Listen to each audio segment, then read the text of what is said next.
Hello and welcome, dear students, to Easy Technical Education. Students, today we will discuss on the topic of DC motor.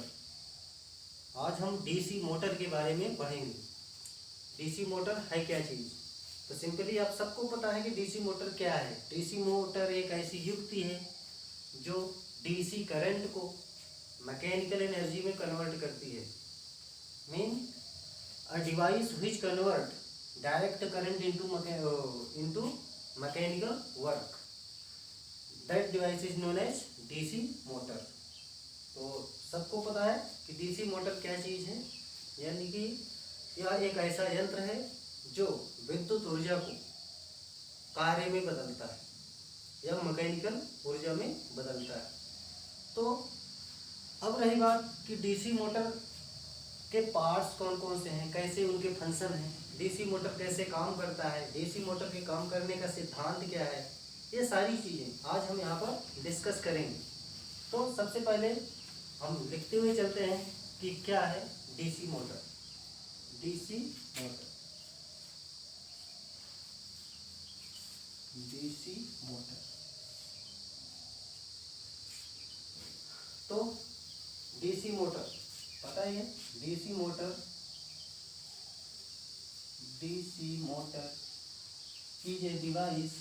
is a device which convert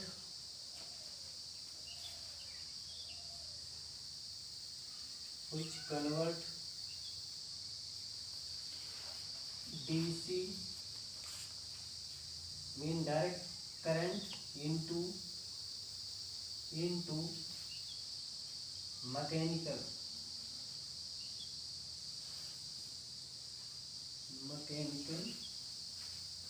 work या mechanical energy. Mean DC motor एक ऐसी device है जो कि यहाँ पर लिख लीजिए इलेक्ट्रिकल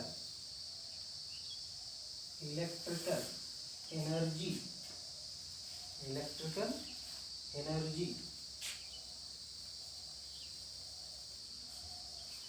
को कन्वर्ट करता है मैकेनिकल एनर्जी में.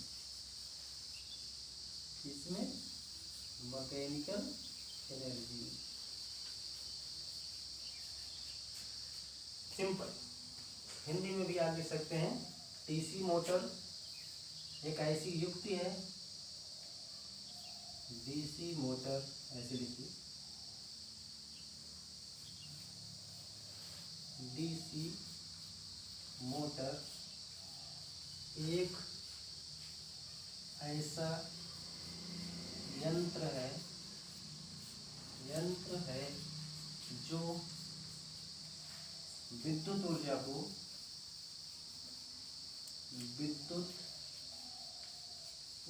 को यांत्रिक ऊर्जा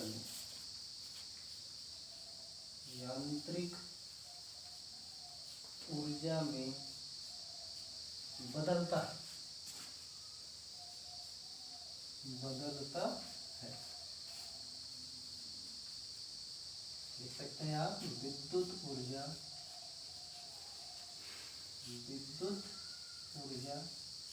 कन्वर्ट होती है यांत्रिक ऊर्जा में. किसमें? यांत्रिक ऊर्जा में. यानी conversion of electrical energy into mechanical energy जिसके द्वारा होता है वही क्या होता है? मोटर होता है. यानी कि मोटर के द्वारा हम क्या करते हैं? इलेक्ट्रिकल एनर्जी को मैकेनिकल एनर्जी में कन्वर्ट कर देते हैं. ठीक. With the help of motor we can convert electrical energy into mechanical energy.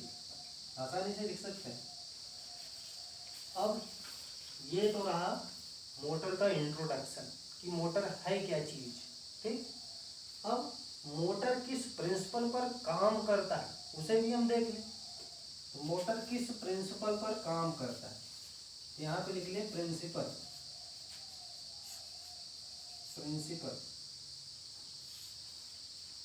किस प्रिंसिपल पर काम करता है?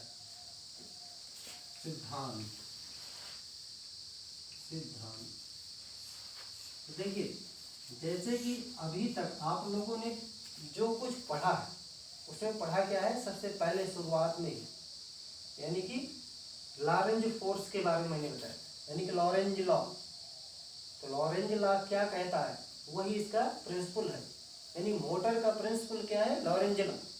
तो लॉरेंज लॉ क्या कहता है कि when A current carrying conductor placed in a magnetic field produced EMF, यानी कि जब कोई धारावाही चालक किसी चुंबकीय क्षेत्र में प्रवेश करता है तो एक विद्युत वाहक बल उत्पन्न हो जाता है। यही इसका सिद्धांत है। इसे भी लिखे कि when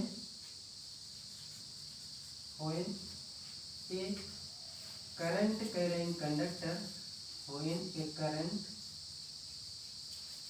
carrying conductor, when A current carrying conductor placed in a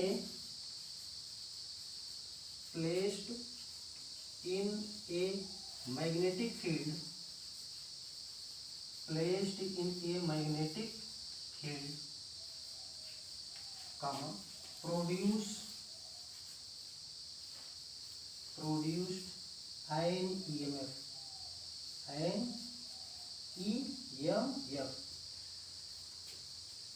Hindi में भी लिख सकते हैं कि जब कोई धारावाही चालक, यहीं से लिख देते हैं, जब कोई धारावाही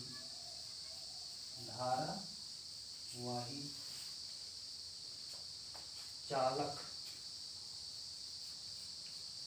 जब कोई धारावाही चालक किसी चुंबकीय क्षेत्र में प्रवेश करता है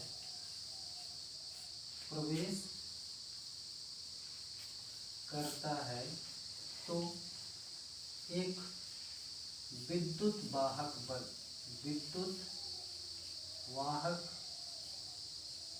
बल उत्पन्न होता है।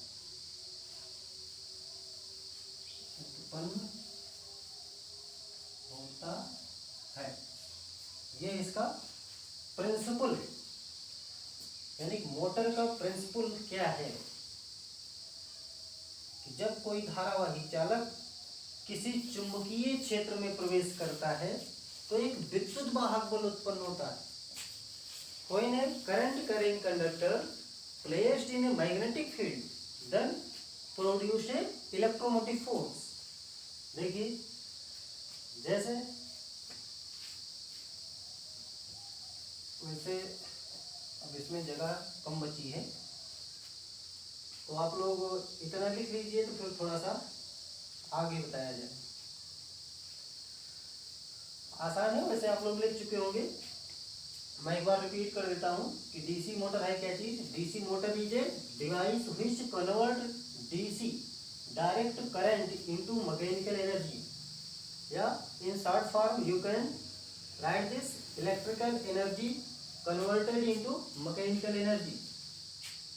कन्वर्टेड, यहाँ पे लिख लीजिए, कन्वर्टेड इनटू मैकेनिकल एनर्जी। या हिंदी में इसकी डिफिनीशन आप ऐसे कुछ लिख सकते हैं कि डीसी मोटर एक ऐसा यंत्र है जो विद्युत ऊर्जा को यांत्रिक ऊर्जा में बदलता है। विद्युत ऊर्जा किसमें बदलती है? यांत्रिक ऊर्जा में। यहाँ हिंदी में लिख लीजिएगा, बदलती है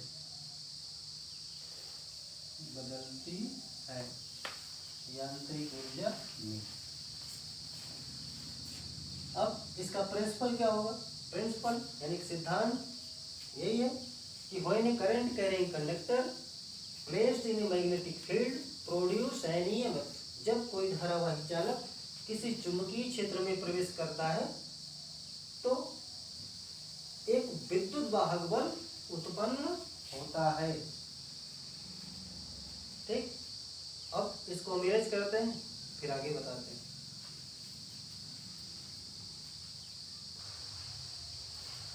यहाँ तक हो गया। अब देखिए इसके आगे, यानी कि जो एक ईएमएफ इंड्यूस होगा, यानी कि जब कोई धारावाही चालक किसी चुंबकीय क्षेत्र में रखा जाएगा तो वह धारावाही चालक एक बल का अनुभव करेगा। वो बल होगा क्या, उस बल का नाम क्या है, आप सबको पता है। उस बल का नाम लॉरेंज बल। क्या है? लॉरेंज बल। तो लॉरेंज बल क्या होता है, सबको पता है। लॉरेंज फोर्स क्या है? F equal to BI/L sine theta. Maximum force में BI/L, इतना सबको पता है। अब इसकी डायरेक्शन क्या होगी, यानी कि direction of force, direction of force ये हम कैसे निकालेंगे, इसके लिए भी हमने पढ़ लिया है। डायरेक्शन ऑफ फोर्स किससे पता चलेगी? Direction of force. तो डायरेक्शन ऑफ फोर्स किससे पता चलेगा? ये पता चलता है फ्लेमिंग लेफ्ट हैंड रूल से।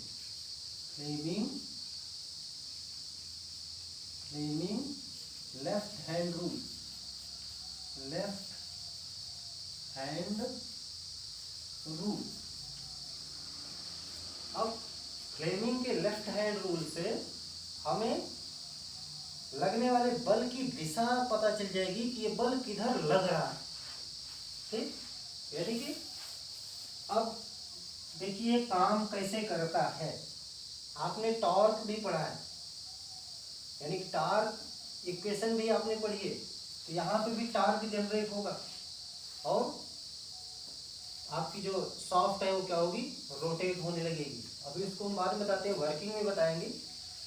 तो सबसे पहली चीज तो आपको ये पता चल गया कि कितना बल लगेगा। बल आपका इतना लगेगा और जो बल की दिशा होगी वो क्या होगी, वो फ्लेमिंग लेफ्ट हैंड रूल से हम निकाल लेंगे। ठीक, तो फ्लेमिंग का लेफ्ट हैंड रूल क्या है, ये देखिए सबको पता है। ये जो थंब होता है, ये जो थंब है, ये थंब किस तरफ है? थंब फोर्स को डिनोट करेगा, ये मैग्नेटिक फील्ड को, और ये करंट को, यानी कि आई। आप इसको अगर फिगर में दिखाओगे तो आपको पता है कि ये तीनों एक दूसरे के परपेंडिकुलर है होते हैं, यानी फोर्स, मैग्नेटिक फील्ड और current. Force, magnetic field and current, यानी कि फिर each are perpendicular to each other. ये सभी एक दूसरे के परपेंडिकुलर होंगे, यानी कि जब करंट की डायरेक्शन आपकी तरफ होगी, इसका मतलब क्या हुआ? आपकी तरफ है। देखिए सिंपल सा, इसको समझ ही लीजिए थोड़ा, फिर अभी बाद में भी वर्किंग समझाएंगे, नहीं तो आपका कॉन्सेप्ट क्लियर नहीं होगा। देखिए सपोज कर लीजिए ये आपकी मैग्नेटिक फील्ड है, N S, N to S magnetic field line move कर रही है। अब ये होगी डायरेक्शन ऑफ बी। अब हम क्या करें, यहाँ पे कंडक्टर लें और इसमें हम आई करंट प्रोड्यूस कर दें। तो जब आई करंट प्रोड्यूस कर देंगे तो देखिए बी इज परपेंडिकुलर टू आई, यहाँ पे हो गया, यानी कि इस तरफ। अब यहाँ पे देखिए तो एक फोर्स एक्सपीरियंस होगा, देखिए वैसे बी और आई। अब यहाँ पे ऐसे को समझिए कि ये बी और ये आई इसके परपेंडिकुलर है, आई परपेंडिकुलर है, तो फोर्स किधर काम करेगा? ऊपर की तरफ। फोर्स की डायरेक्शन क्या होगी? ऊपर की तरफ होगी। तो इस तरह से ये क्या करेगा, इसके अंदर टॉर्क जनरेट हो जाएगा, यानी कि मूव करने लगेगा। सिंपल सी बात है। तो यही चीज, तो इसी प्रिंसिपल पे आपका ये डीसी मोटर वर्क करता है, यानी कि जो डायरेक्शन ऑफ फोर्स होगी वो किधर होगी? यहाँ पर देखो डायरेक्शन ऑफ फोर्स किधर होगी, ये मैग्नेटिक फील्ड की ये डायरेक्शन है, ये फोर फिंगर, और ये मिडिल फिंगर आपकी क्या है? करंट की डायरेक्शन है। तो फोर्स किधर लगेगा? ऊपर की तरफ लग रहा है। ठीक, ये लेफ्ट हैंड रूल से हम फोर्स की डायरेक्शन निकाल लेंगे कि फोर्स किधर लगेगा। ठीक है, अब हम आपको बताने चल रहे हैं पार्ट ऑफ डीसी मोटर, यानी कि कंस्ट्रक्शन।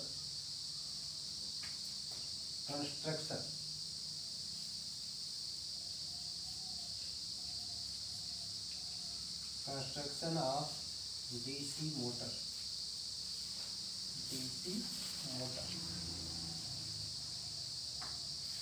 डीसी मोटर की संरचना, डीसी मोटर की संरचना।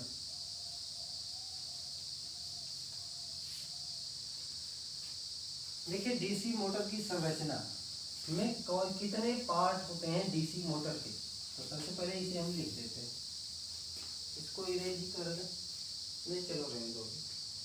देखिए डीसी मोटर के मेन दो पार्ट होते हैं, एक स्टेटर दूसरा रोटर। तो मेन टू पार्ट है, एक स्टेटर और एक रोटर। स्टेटर का मतलब हुआ जो स्थिर रहे, और रोटर का मतलब जो रोटेट करे। तो वैसा ही नाम है, एक स्टेटर और एक रोटर। अब इन दोनों का भी एक अलग अलग गुण है। अब देख लेते हैं स्टेटर और रोटर, इसको डिलीट कर देते हैं और ये इसको मैं पूरा लिख देता हूँ, कंस्ट्रक्शन ऑफ डीसी मोटर। ये चीज़ तो समझ में आया, आप लोग लिख लिए होंगे।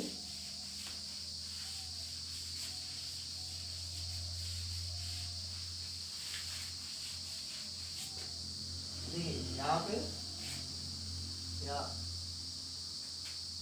डीसी मोटर्स कंस्ट्रक्शन,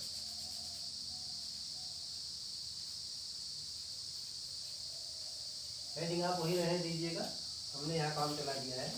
हेडिंग में चेंजिंग मत करना, आप ऐसे भी लिख सकते हो, ठीक। तो सबसे पहले यहाँ पे लिखिएगा डीसी मोटर। अब डीसी मोटर के पार्ट कितने होते हैं? देखिए एक है स्टेटर, स्टेटर, दूसरे का नाम है रोटर, या ये जो रोटर होता है इसी को हम और क्या बोलते हैं? आर्मेचर। इसी रोटर में आर्मेचर भी होता है, ये भी समझिए, आर्मेचर, ठीक। अब ये जो स्टेटर होता है, स्टेटर के कितने पार्ट होते हैं? ये जो स्टेटर है इसके कितने पार्ट हैं, इसको भी हम लिख देते हैं। देखिए स्टेटर में सबसे ऊपर क्या होता है, इसको योक बोलते हैं, योक, ठीक। अब उसके बाद क्या होता है, इसमें पोल होता है, फिर एक होता है पोल शू, पोल शू, ठीक। फिर फील्ड वाइंडिंग होती है, क्या होता है? Field winding, FIELD, field winding, field winding. फिर इसके बाद होता है इंटरपोल, क्या? इंटरपोल। इतने पार्ट होते हैं इंटरपोल, ये होते हैं स्टेटर के पार्ट। अब रोटर के कितने पार्ट हैं उसे भी लिख दिया जाए। रोटर, देखिए रोटर का जो पहला पार्ट का आप नाम लिखोगे वो क्या है? Commutator, commutator.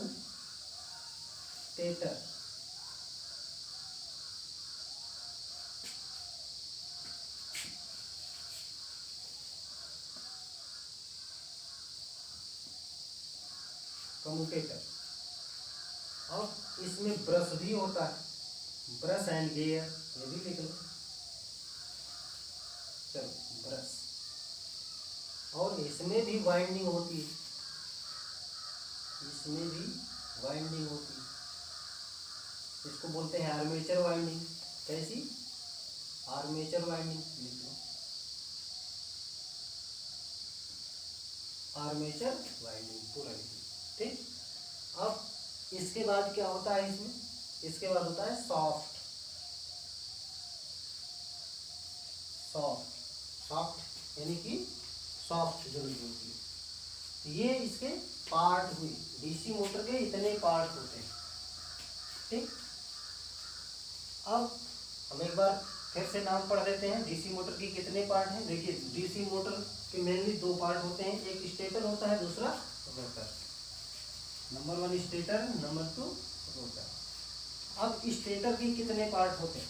यहाँ पर ये नंबर 1 हो गया योक, नंबर 2 हो गया पोल, नंबर 3 हो गया पोल शू, नंबर 4 हो गया फील्ड वाइंडिंग, नंबर 5 हो गया इंटरपोल। अब इसके कितने पार्ट होते हैं? नंबर 1 हो गया कम्यूटेटर, नंबर 2 हो गया ब्रश एंड गियर, नंबर 3 हो गया आर्मेचर वाइंडिंग और नंबर 4 हो गया शॉक। अब ये पार्ट हो गए, इंपॉर्टेंट पार्ट ऑफ मोटर है, यानी कि ये का इनमें सबका रोल है। अगर किसी एक भी चीज को हम एलिमिनेट कर दें तो हमारा मोटर जो है वो मोटर नहीं रह जाएगा, यानी कि वो इलेक्ट्रिकल एनर्जी को मैकेनिकल एनर्जी में कन्वर्ट नहीं कर सकता। Essential part of motor, these are essential part of motor. अब 1 बाय 1 करके हम इसके बारे में पढ़ लेते हैं। अच्छा एक चीज और आपको बताने में भूल गया, ये जो रोटर होते हैं, ये जो रोटर है ये भी हमारा 2 तरह का है, एक साइलेंट टाइप, दूसरा सिलेंड्रिकल। इसको भी लिख देते हैं। अच्छा चलो यहाँ पे लिख लेते हैं, यानी कि रोटर भी हमारा 2 तरह का होता है। एक का नाम है salient type,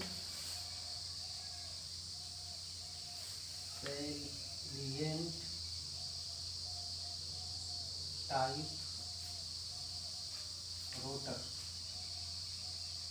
salient type rotor, and second is cylindrical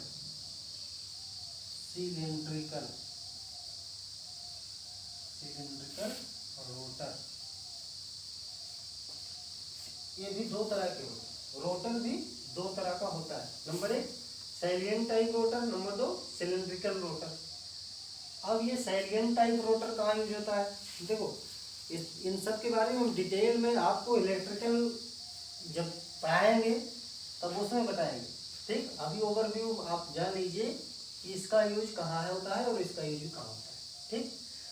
देखिए ये जो सैलिएंट टाइप रोटर होता है, यहाँ पे जगह है कि चलो यहाँ बना दें,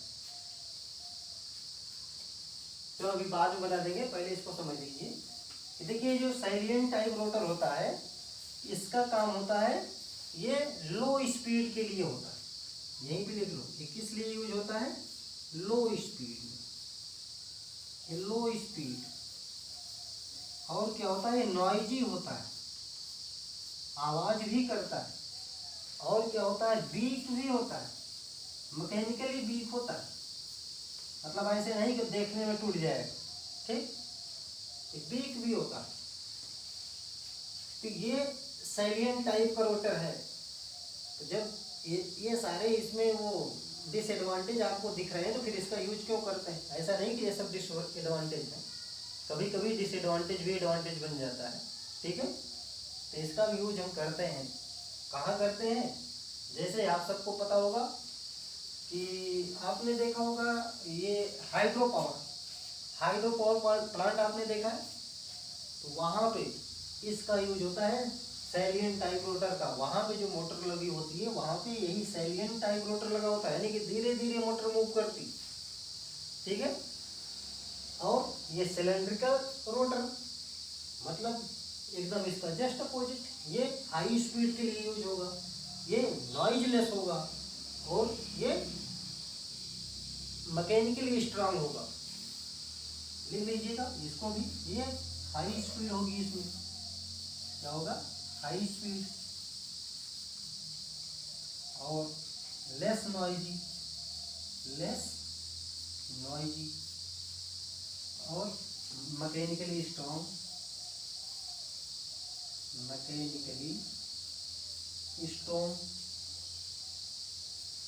चलिए अब इतना हो गया। अब हम एक एक के बारे में बता देते हैं, थोड़ा थोड़ा ओवरव्यू आपको हम दे देंगे। आप लोग इतना लिख चुके होंगे, हम एक बार फिर से बता देते हैं जिससे लिखने में आपका छूट ना जाए। अब वैसे भी वीडियो आप पीछे करके फिर से चाहेंगे तो मिल जाएगा आपको। देखिए रोटर क्या होता है?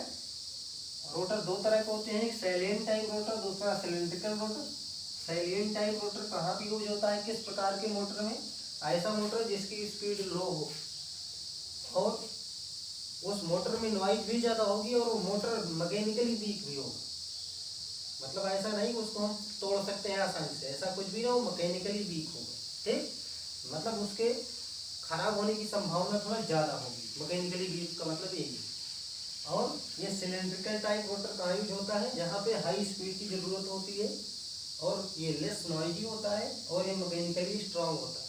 ठीक, अब हम एक एक करके इन दोनों के बारे में थोड़ा सा ओवरव्यू आपको दे देते हैं। इसको हम इरेज करते हैं थोड़ा सा।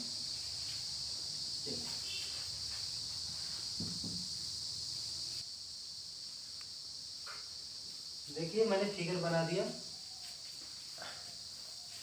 आप लोग फिगर देख लीजिए। अगर फिगर साथ साथ बनाता तो बहुत टाइम लगती, इसलिए मैंने फिगर पहले बना दिया।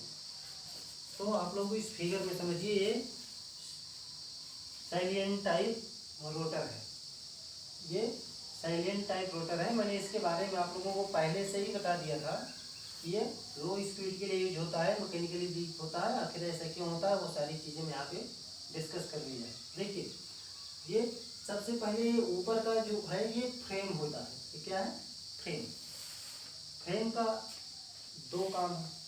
पहला काम ये इसको प्रोटेक्ट करता है, फॉर प्रोटेक्टिंग पर्पज है। और दूसरा काम क्या है कि जो फ्लक्स है, फ्लक्स को डायरेक्शन भी देता है। ठीक, अब यहाँ पे बात करते हैं। अब इसके बाद, फ्रेम के बाद ये स्ट्रक्चर आपको दिख रहा है, ये स्ट्रक्चर क्या कहलाता है, आर्मेचर। क्या, आर्मेचर। अब देखिए, यहाँ पर आप ऐसे देख रहे हैं ये चीज़ें, ये क्या है, आपकी डिस्ट्रीब्यूटेड स्टेटर वाइंडिंग। ये मैंने लिख दिया, ये कैसी है, डिस्ट्रीब्यूटेड स्टेटर वाइंडिंग है।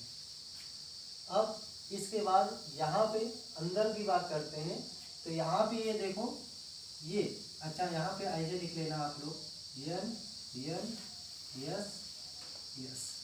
ठीक, अब यहाँ पे नॉर्थ पोल है और ये साउथ पोल है। इस पोल पर भी यहाँ पर क्या है, ये बाइंडिंग की गई है।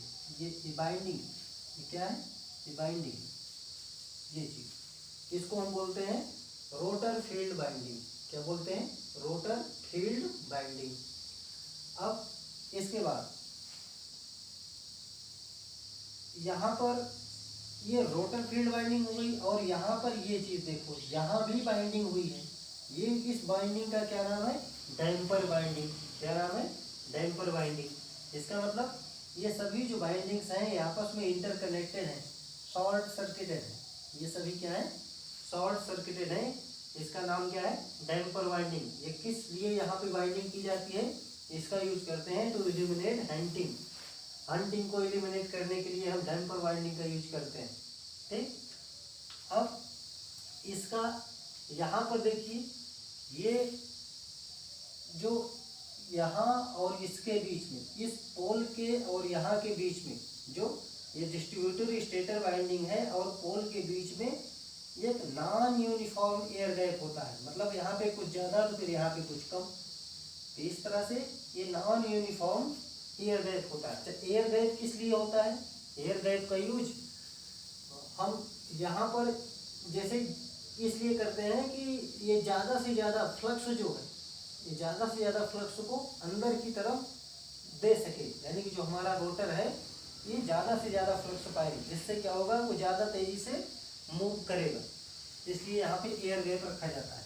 ठीक, अब ये मैकेनिकली वीक क्यों होता है, क्योंकि देखिए ये थोड़ा लंबा है। यहाँ पर भाई ये बीच में यहाँ पे सॉफ्ट लगेगा, तो यहाँ पे देखिए जो पोल्स हैं ये काफ़ी लंबे हैं।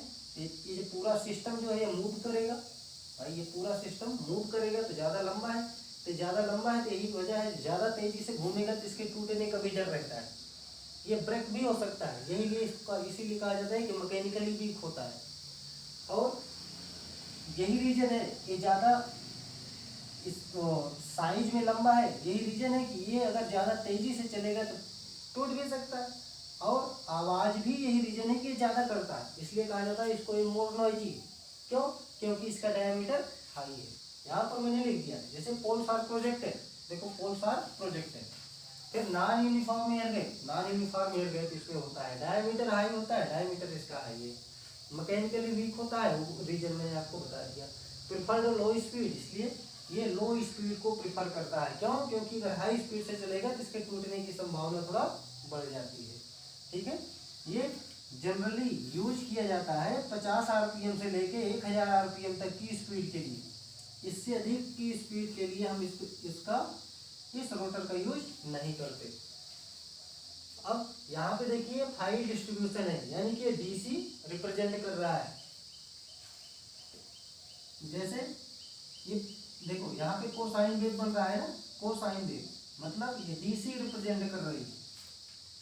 ठीक है, जैसे भी साइनसोइडल वेव बनती तो एसी रिप्रेजेंट करती। चलिए, ये आप लोग साइलेंट रोटर के बारे में समझ गए। अब इसके बाद मैं आपको बता देता हूँ सिलेंड्रिकल रोटर। ठीक, तो सिलेंड्रिकल रोटर में ज़्यादा कुछ इंटरचेंज नहीं कर रहा है, मैं इसी में आपको सोच रहा हूँ बता देता हूँ, लेकिन थोड़ा सा इसको डिलीट करना होगा। तो देखते हैं, इसे हम डिलीट करते हैं, फिर आगे आप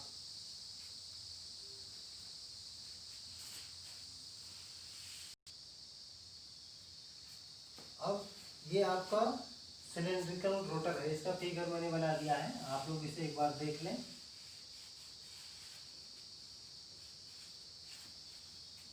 देखिए, जिनको अच्छे से समझना है उन्हीं के लिए ये फिगर है, बाकी आप लोगों को मैंने बता दिया था ओवरव्यू, वही इतना सफिशिएंट।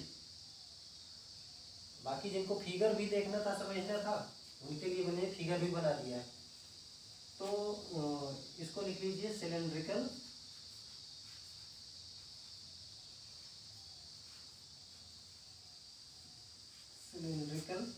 रोटर। ये सिलेंड्रिकल रोटर कैसा है? सिलेंड्रिकल रोटर, इसके बारे में भी मैंने आपको पहले बता दिया था, देख लीजिए, सारा कुछ वही है। बस यहाँ पे क्या है, सिर्फ यहाँ पे एक नॉर्थ पोल और एक साउथ पोल है, बस।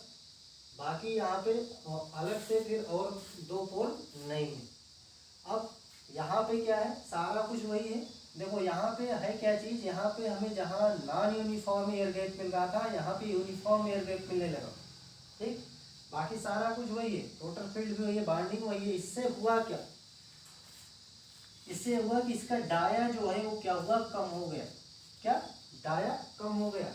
तो देखिए, ये नॉन प्रोजेक्टेड हो गई और ये यूनिफॉर्म एयर गैप मिल गया। जब यूनिफॉर्म एयर गैप मिल गया तो इसका मतलब है ज़्यादा से ज़्यादा फ्लक्स को यहाँ पे अंदर की तरफ भेजेगा, जिससे मूवमेंट बढ़ेगा। स्मॉल डाया है, स्मॉल डाया है, इसलिए ये अगर ज़्यादा तेज़ी से मूव करेगा तो इसके टूटने का कोई डर नहीं। फिर मैकेनिकली रोबस्ट है, यानी कि मैकेनिकली आप स्ट्रॉन्ग इसे कह सकते हो। और ये हाई स्पीड के लिए यूज होता है। इसका यूज ज़्यादातर कहाँ किया जाता है, स्टीम टरबाइन में। और जो इलेक्ट्रिकल मोटर आजकल बने हैं वो सब हाई स्पीड के होते हैं, वहाँ पे यही सिलेंड्रिकल रोटर ही लगा होता है। ठीक, अब ये तो रही बात रोटर की, और रोटर के सभी पार्ट्स और उसके जो एप्लीकेशन, जो पार्ट के एप्लीकेशन, जो पार्ट के फंक्शन है, उनके बारे में आपने यहाँ पे समझा। अब हम आपको थोड़ा सा स्टेटर के भी बारे में बता देते हैं, फिर उसके बाद मोटर की वर्किंग आपको मैं अगले वीडियो में बताऊंगा। तो अब आप स्टेटर की वर्किंग समझ लीजिए, स्टेटर के बारे में भी थोड़ा सा समझ लीजिए। इसको हम अब डिलीट कर दें, आप लोग लिख लीजिएगा। देखिए, अब स्टेटर का भी मैंने फिगर बना दिया है, आप लोग स्टेटर को भी समझ लीजिए। स्टेटर क्या है, जैसे कि सबसे पहले मैंने आपको बताया कि मोटर के 2 पार्ट्स होते हैं, एक स्टेटर और दूसरा रोटर। तो रोटर के बारे में मैंने आपको बता दिया है कि रोटर का यूज कहाँ कहाँ होता है, किस टाइप के मोटर में कौन सा रोटर यूज होता है। अब रही बात स्टेटर की, तो स्टेटर तो स्टेशनरी पॉइंट है, ये स्टेशनरी पार्ट है। स्टेटर एक स्टेशनरी पार्ट है। अब जिसका यूज हम किस लिए करते हैं, देखिए, इसका यूज सबसे पहले तो हम कह सकते हैं फॉर प्रोटेक्शन के लिए होता है। जो ऊपर कवर होती है, जो ये फ्रेम इसका होता है, इसका यूज किसके लिए, प्रोटेक्शन के लिए। अब ये बनी किसकी होती है, ये कास्ट आयरन की बनी होती है। जो छोटे मोटर होते हैं उनमें कास्ट आयरन की बनी होती है, बट जो बड़े वाले होते हैं उसमें स्टील की कवर लगी होती है। ठीक, अब यहाँ पे देखो, ये चीज कोर है आपकी, क्या है, कोर, और ये आर्मेचर स्लॉट है। आपको पता है ये आर्मेचर की स्लॉट है। देखिए ये काम क्या करती है, मैंने आपको लिख दिया है शॉर्टकट में, stationer is a stationary part of motor, it carry armature winding in which voltage is induced. ये क्या करता है, आर्मेचर की वाइंडिंग को कैरी करता है, यानी कि ये आर्मेचर है, आर्मेचर की वाइंडिंग, ये देखिए जो स्लॉट है इसमें वाइंडिंग्स होती हैं, इन वाइंडिंग को ये लिए रहता है, जिससे क्या होता है, यानी कि वोल्टेज, देखिए वोल्टेज इंड्यूस होता है। ठीक, तो सबसे पहले ये तो फिर से एक बार रिपीट कर देता हूँ, it carry armature winding in which voltage is induced. अब इसके बाद मैं आपको इन शॉर्ट बता देता हूँ कि मोटर के अंदर क्या क्या चीज होती। देखिए मोटर के अंदर क्या होता है, स्टेटर होता है जो स्टेशनरी है, उसके बाद आर्मेचर होता है जो रोटेट करता है, आर्मेचर के अंदर क्या होती है, कॉइल होती है। अब कॉइल के अंदर क्या होती है, कम्युनिकेटर होता है। कम्युनिकेटर का काम क्या है, एसी टू डीसी कन्वर्जन, मतलब रिवर्स ऑफ करंट एक्शन, यानी करंट जैसे होगी उसका उल्टा कर देगा। जैसे करंट एसी है तो ये डीसी में कन्वर्ट कर देगा, अगर डीसी है तो एसी में कन्वर्ट कर देगा, इसका काम यही है। अब इसके बाद ब्रशेस होते हैं, ब्रश का काम क्या होता है, ब्रश से हम कनेक्शन देते हैं, इनपुट इनपुट प्लस माइनस। ठीक, अब ये सारे अंदर के पार्ट होते हैं, मोटर के पार्ट। ठीक है, तो अब आज लगभग सभी पार्ट के बारे में मैंने आपको बता दिया। अब अगले लेक्चर में आप लोगों को हम बताएंगे वर्किंग ऑफ डीसी मोटर।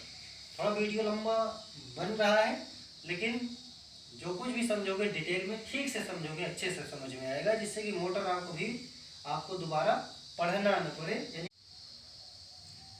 मुझे उम्मीद है कि आप लोगों को ये वीडियो समझ में आया होगा।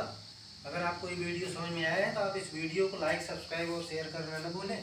Thank you, thanks for watching.